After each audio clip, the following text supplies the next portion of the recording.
Good morning, Highland Cow. How are you today? If you'll be wanting to climb a mountain, you'll be wanting some food. The next bay along from Rysa Bay is Peggle Bay.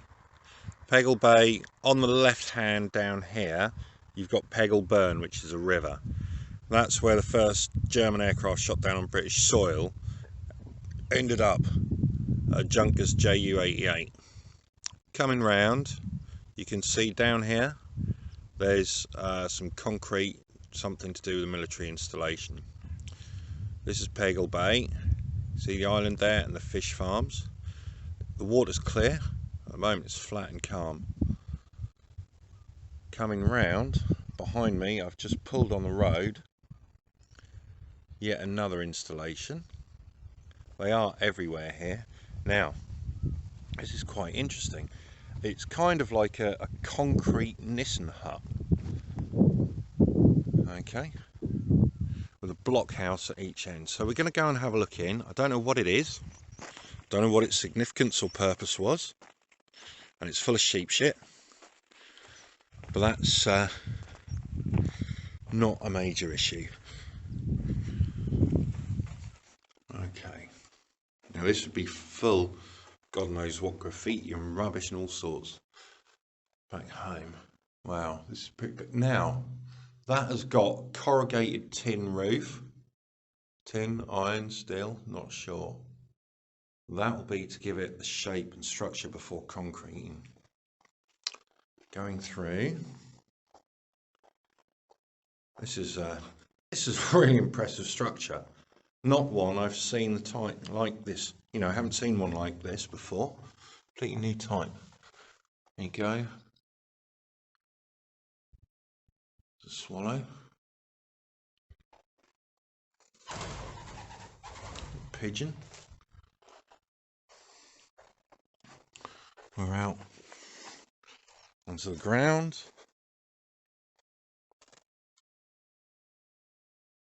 Let's have a look from above. Well, I parked up. Somewhere over there is Withi Gill, some sort of mountain thing, probably underneath the clouds. On top of that is a crashed aeroplane. So I've decided to prepare myself thoroughly for this by putting on a top, putting on my boots, and more importantly, putting on my Deadpool pants. We can do it! Not one of my most sensible ideas. Be better on the heather and the grass, I guess. Van miles away, I've gone through swampy stuff, and now there's a bleeding riverbed in and what's under it. This really isn't one of my best ideas. It's like walking on a sponge, it's really tiring. Oh dear me. I ain't even exactly sure where I'm going. Dumbass. Look at this, look how I sink up to my knees. It says going over some harder tufts. But it's okay. The ground is changing here into something a bit different and very pretty actually. Right, I guess there's a reason. Look at this.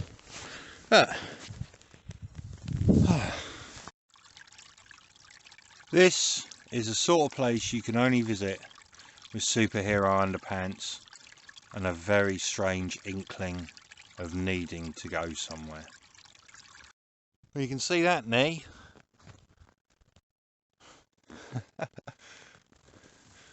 That's why I'm not wearing a kilt, boys and girls.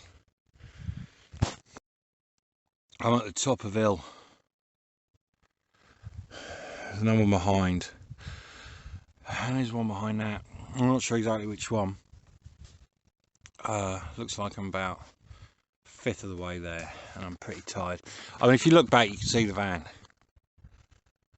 You can, can't you? Yeah, of course you can. Of course you can see the van. It's not that far.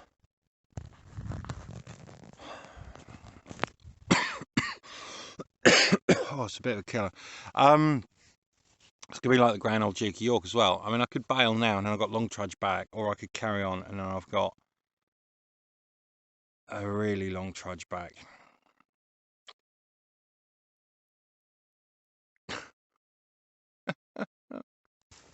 Yeah, it is a big mist covered one I've got to go up. There's a big scar down here in the ground, which I've got to go down and then up. Hopefully there's no river at the bottom of it, or if there is, it's just a small stream I can cross easily without getting wet. I'm just at the top of the next hill, or almost. That's my van in the distance, in the centre. There's a sort of like darker patch on the hillside in front of me. It's in line with that, if you can't see it. So I've still got a way to go. So I'm halfway there, which means I've got a quarter of the distance covered. I'm running low on my drink as well. I had a good litre or more, and that's running quite low, but that's what it is. At least it's not too hot, although I'm hot from the walk-in. It's really hard going over this soft, spongy ground. Sun's starting to come through the fog, I think, as well. Just got to crack on, get it done, get back. I'm intending to pick some flowers from around the crash site and go and put them on the graves later. Somebody is not happy with me.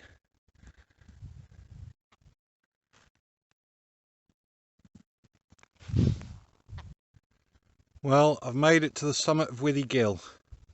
I haven't found the crash site yet, but that's step 2. And literally just on the left hand edge of the rocks that are poking above the summit is where the van is parked. Hopefully still there.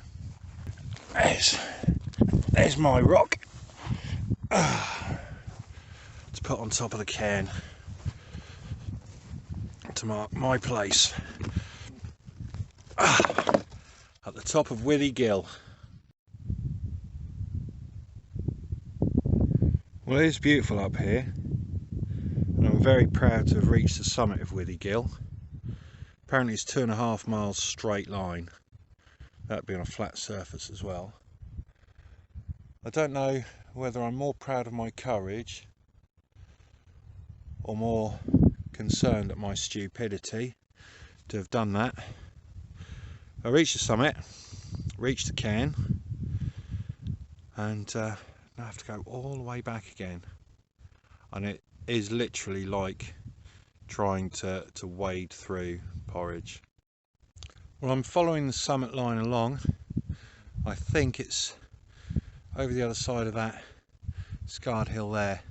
I mean, it is really pretty up here. I just really don't think I'll ever do this as a hobby. Can't quite understand why anybody would do this for pleasure. Well, I've just gone round the bend looking for the crash site, and I'd say I've literally gone round the bend, obviously. But anyway, look at this. Look at this. There's a beach there. There's a sandy beach. All these. This is just beautiful. It doesn't look half as good on the camera as it does in reality, but the sunlight's reflecting on it. I'm going to have to look down there on my way down. Right, those beautiful lake hole pond things over there, coming round. You can see the islands and Linus Terminal behind. See this scar in front of me? There's wreckage in that.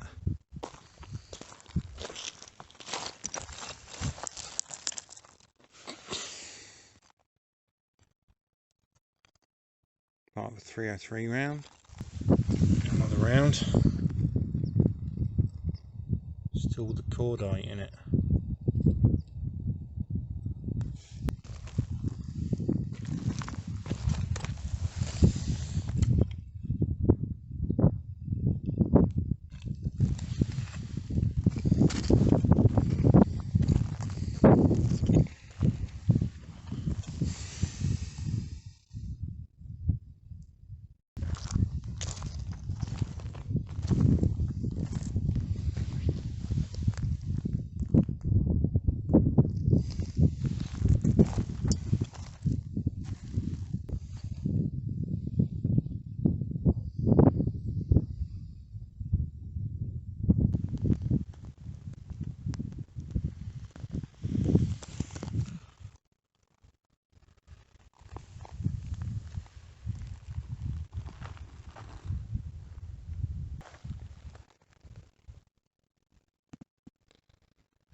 So why am I here?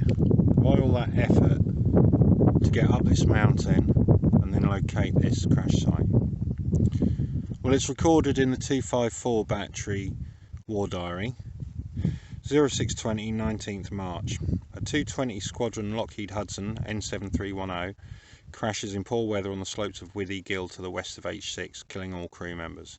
Sergeants Harris, Toe, Street and Wood. Gentlemen, you remembered.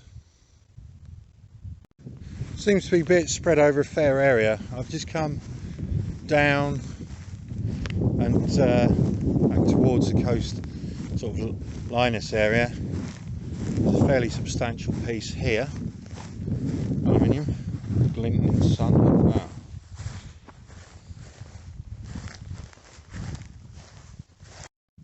When I turn this panel over, you can still see original paint inside.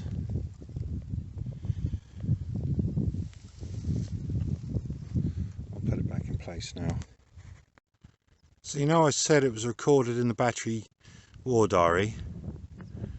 Well, dead centre there is Rysa Lodge, and I can just make out the gun pits from here. I was doing quite well. Then I just discovered there's some more up there. So you've still got intact paint on the inner sides. And to be honest, that still looks like original brown paint on the outside to me. I should never have started descending. Wow. It's a pretty large panel. The wood is also still intact. Okay, I found the substantial bits of wreckage. There's an oleo leg up there, the undercarriage bits here, there's a wing there, and more pieces. There we have one of the undercarriage legs, and moving across, there's more bits. It's a really substantial piece of metal, undercarriage. All these bits here, you can see them littered around. And just over here,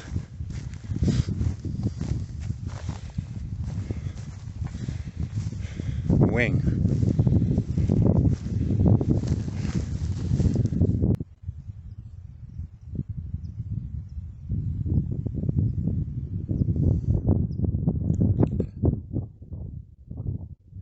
I doubt that many people have visited it, to be honest. It's pretty remote.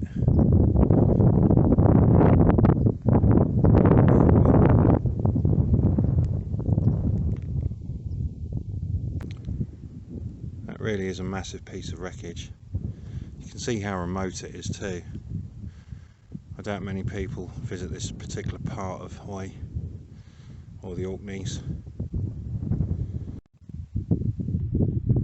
I'm really surprised how much of the actual paintwork is still visible. Hasn't completely faded away in the last 80 years. I mean, here you've got yellow and red on there, and a bit of black. There's wood that hasn't rotted away. Incredible.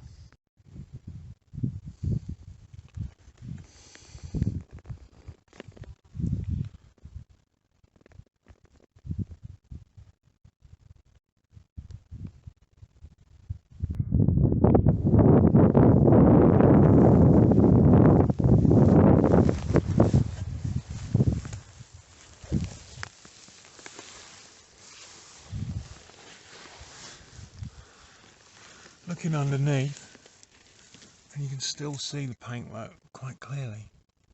It's been protected from the sun. Obviously there's a lot of rotting over time.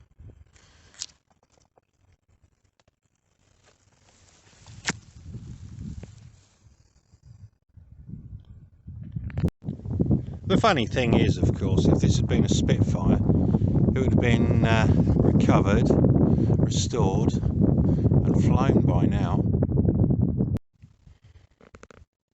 So there we go. That's the wing, the oleo leg area.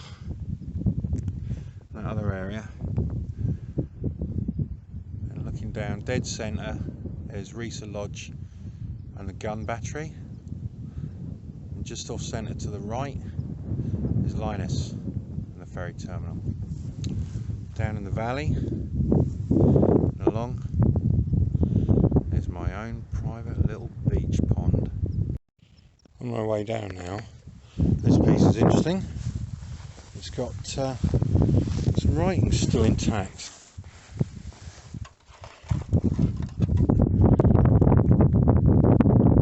Something firing very pistol. Wow, so this is your flare tube. Oh, this is really interesting. So I guess we maybe pop that down there and fired flares out the bottom. Does that make sense? Anybody like to hazard a guess? Anybody who knows like to tell me? Wow, that's really something. So there's the underside, just turned for the time being. So there's the tube. Now this bend may or may not be an official bend, if you know what I mean. But there's the exit hole. That might give us some idea on what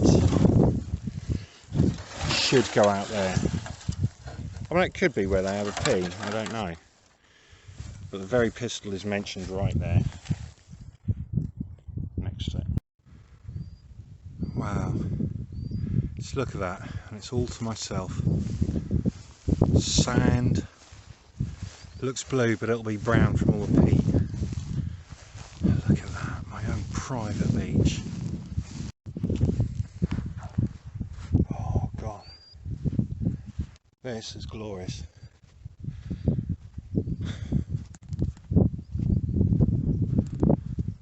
Look.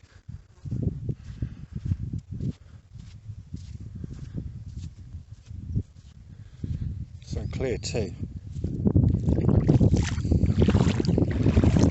Oh, that feels good. Feels good after hours and hours and hours. Look at that. Look at that colouring. Look. Deep yellow to brown to dark to blue. Up in the mountains. No one else for miles. White sand, clear water. My own private beach. Well, what can I say apart from I'm skinny dipping, and you don't need to know more than that. So 4.5 hours of walking, exploring and so on, up and down, lots of up. Hopefully it's going to be less up now. And our fabulous swim in this glorious setting. A skinny dip, I do admit. How fantastic. I'm just standing here drying off. The sand is beautifully white. We're talking Caribbean white. The water is bizarrely coloured and amazing. So I'm going to be a bit like a bottle of Lafrague. Very peaty. Cooling breeze. I mean, this is great considering I've been so hot for the last 4.5 hours. Now I've got a long slog back and I must be, say, 6 miles as a crow flies, but I ain't going up the mountain again, not that one.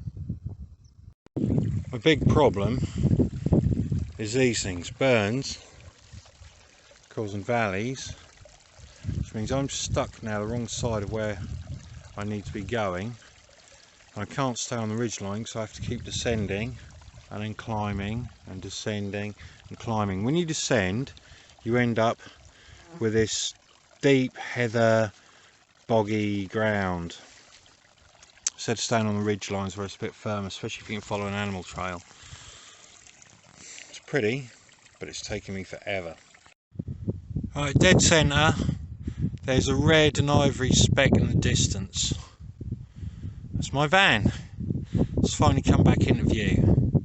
I've been up here 7 hours. It's roasting. The sun has been out since I found the wreckage. That blue water down there looks amazing. I ran out of juice before I even started back. I haven't made such a hard physical effort in I don't know how long, quite a few years. I'm absolutely wasted. I'm really thirsty. I can keep trogging on, that's fine, but it is really hard going. It's really hard work, really tiring. So and the sun is just sapping my energy, and I'm probably burning as well. Didn't bring a hat, brought a bloody jacket, didn't I? Right, that is where I need to be. Almost there. Oh man, I don't think I've ever in my entire life desired something cold to drink as I do now. All I want is some cold lime juice. I haven't got any, so straight in the fridge. San Miguel. Oh.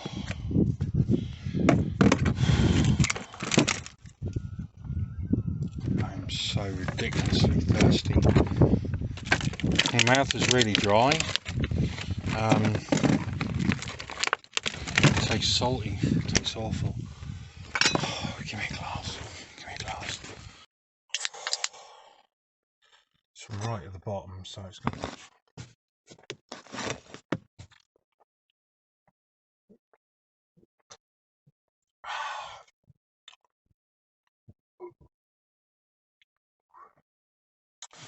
Excuse me. No point using a glass. Half of that went already. God.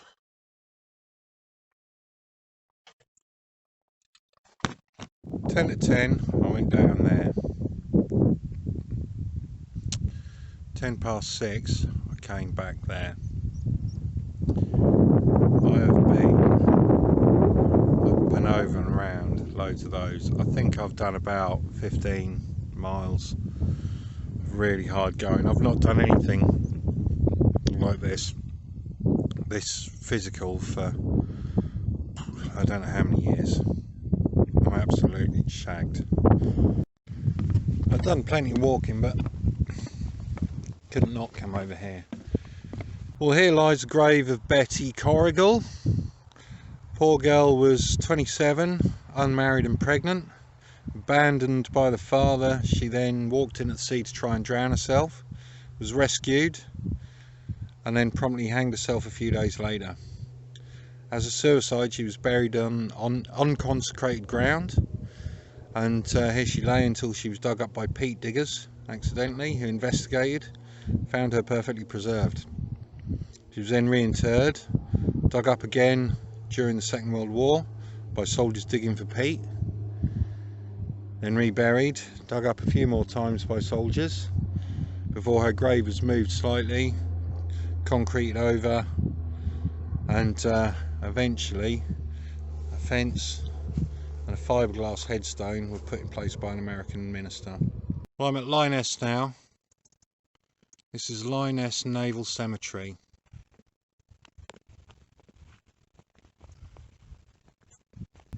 Not far from Withi Gill lie the graves and the bodies of the 4 men who died that day, 19th of March 1941. Sergeant R.D. Harris, pilot, age 24.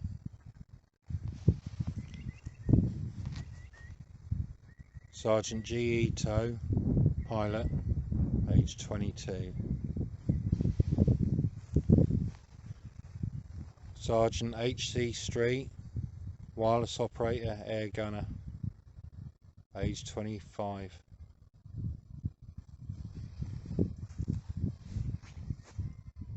Sergeant W. Wood, wireless operator, air gunner, age 23.